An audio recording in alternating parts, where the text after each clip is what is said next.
নমস্কার বন্ধুরা, আজকে আমি একটা নতুন রেসিপি করে দেখাবো। আমি জানি না আপনারা কখনো করেছেন কিনা, মাছের মাথা দিয়ে বিউলির ডাল বা কলাইয়ের ডালের রেসিপি। আশা করব আজকের রেসিপিটা আপনাদের ভালো লাগবে। আর আপনি যদি ফেমাস দোলুন্স কিচেনে নতুন বন্ধু হয়ে থাকেন তাহলে চ্যানেলটা সাবস্ক্রাইব করে নেওয়ার জন্য অনুরোধ করছি। এখানে কড়াই বসিয়ে দিয়েছি। কড়াইতে প্রথমে কলাইয়ের ডাল বা বিউলির ডাল ভেজে নেব। একদম লাল লাল করে কিন্তু ভাজবেন না, তাহলে একদম শক্ত হবে, সেদ্ধ হতেও সময় লাগবে। মোটামুটি একটা হালকা কালার আসবে আর খুব সুন্দর একটা সেন্ট আসা পর্যন্ত ভাজবেন। মিডিয়াম ফ্লেমে ভেজে নিয়েই তারপর ভালো করে পরিষ্কার করে ধুয়ে নেবেন। আর প্রেসার কুকারে পরিমাণ মতো জল দিয়ে ধুয়ে রাখা ডালটা দিয়ে তাতে পরিমাণ মতো নুন হলুদ দিয়ে সিটি মেরে নেবেন।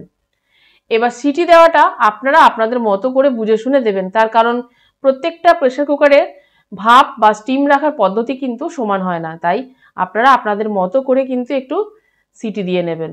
এবার আমি সিটি দিয়ে নিচ্ছি। দেখুন সিটি দেওয়ার পর আমার ডালটা কতটা সেদ্ধ হয়েছে।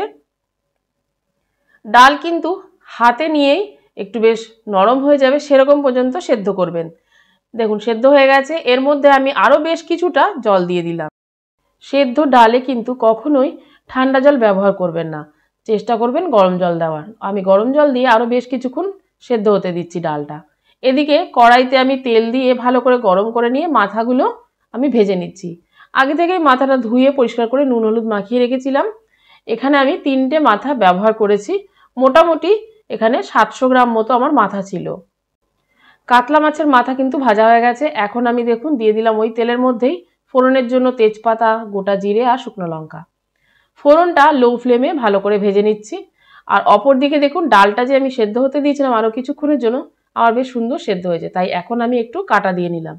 ডাল একটু গোটা গোটাও থাকবে আবার কাটাও দেওয়া থাকবে, তাহলে ডালটা খুব সুন্দর লাগবে। এখন আমার ফোড়ন ভাজা হয়ে গেছে। দিয়ে দিচ্ছি এখানে মশলা। মশলার মধ্যে জিরে, আদা, কাঁচা লঙ্কা, নুন হলুদ সব কিছু দিয়ে ভালো করে মশলাটা কষে নিচ্ছি। ভালো করে কষতে কষতে এর মধ্যে আমি দিয়ে দেবো ভেজে রাখা মাথাগুলো। একবার আমার এই রেসিপিটা ফলো করে বাড়িতে তৈরি করে দেখবেন, আপনাদের ভালো লাগবে। আর আমার চ্যানেলে কিন্তু আরও অনেক রকমের ডালের রেসিপি আছে, আপনারা চাইলে কিন্তু দেখে নিতে পারেন। আমি ডেসক্রিপশন বক্সে লিঙ্কগুলো দিয়ে দেবো। এখন দেখুন ভেজে রাখা মাথাগুলো দিয়ে দিচ্ছি। মাথাগুলো দিয়ে ভালো করে কিন্তু কষবো। দিয়ে দেবো এখন এখানে আমি একটা টমেটো। চাইলে আপনারা দিতে পারেন অথবা স্কিপও করে যেতে পারেন, তবে টমেটোটা একটু দিলে ভালো লাগে। এবার দেখুন মাথাগুলো আমি একটু একটু করে ভেঙে দিচ্ছি যাতে করে ভালো করে কষতে পারি।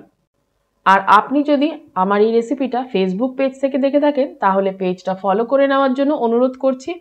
পেজের লিঙ্ক আমি আমার ডেসক্রিপশানে দিয়ে রাখি, আপনারা চাইলে কিন্তু ডেসক্রিপশন বক্স থেকেও দেখে নিতে পারেন। দেখুন আমি কিন্তু টমেটোটা দিয়ে দিলাম। টমেটোটা দেওয়ার পর আরও বেশ কিছুক্ষণ কিন্তু আমি মশলাটা কষে নেব। যখনই মশলার থেকে তেল বেরোবে তখন আমি ডালটা এর মধ্যে দিয়ে দেবো। আমার তাহলে কিন্তু ডাল একদম রেডি হয়ে যাবে। আশা করব আজকের এই মাছের মাথা দিয়ে কলাইয়ের ডাল বা বিউলির ডালের রেসিপি আপনাদের ভালো লাগলো। একবার বাড়িতে এইভাবে তৈরি করে দেখবেন, বারবারই কিন্তু বাড়ির লোকেরা আপনাকে এই রেসিপিটা তৈরি করতে বলবে। আর এই ডালের সাথে পরিবেশন করার মতো রেসিপিও আমার চ্যানেলে দেওয়া আছে, আপনারা চাইলে কিন্তু দেখে নিতে পারেন। আমি ডেসক্রিপশন বক্সে লিঙ্কগুলো দিয়ে দেবো অথবা আই বাটনে দেওয়া থাকবে, চাইলে সেখান থেকেও আপনারা দেখে নিতে পারেন। আর ভালো লাগলে কিন্তু অবশ্যই আপনাদের বন্ধুবান্ধবদের কাছে বা আত্মীয় স্বজনদের কাছে শেয়ার করতে ভুলবেন না যেন। লাইক ও সাবস্ক্রাইব করার জন্য অনুরোধ করছি। সঙ্গে থাকা বেল বাটনটা প্রেস করে দেবেন, তাহলে যখনই আমি নতুন কোনো রেসিপি আপলোড করব সবার প্রথম আপনার কাছে নোটিফিকেশান যাবে। দেখুন দিয়ে দিলাম নামানোর আগে ভাজা মশলা। ভাজা মশলার মধ্যে আছে জিরে, গোলমরিচ আর শুকনো লঙ্কা ভাজা। ড্রাই রোস্ট করবেন, ড্রাই রোস্ট করে এর মধ্যে একটু দিয়ে দেবেন, দেখবেন ডালের স্বাদ একদমই অন্যরকম হয়ে যাবে। এখন আমি নুনটা চেক করে নিচ্ছি, আমার নুনটা একটু লাগলো তাই আমি এখানে নুন ব্যবহার করলাম। আপনারা আপনাদের স্বাদ অনুযায়ী কিন্তু নুন ব্যবহার করবেন। দেখুন ডালটা কিন্তু খুব বেশি পাতলাও নয়, খুব বেশি ঘনও নয়। এবার নামিয়ে নিলাম। তাহলে দেখলেন কত সহজেই কিন্তু একটা দারুণ রেসিপি আপনাদেরকে করে দেখালাম। আশা করব আজকের রেসিপি আপনাদের ভালো লাগলো। ভালো লাগলে কমেন্টের দ্বারা জানাবেন। আজকের মতো এই পর্যন্তই, আবারও চলে আসবো একটা নতুন রেসিপি নিয়ে।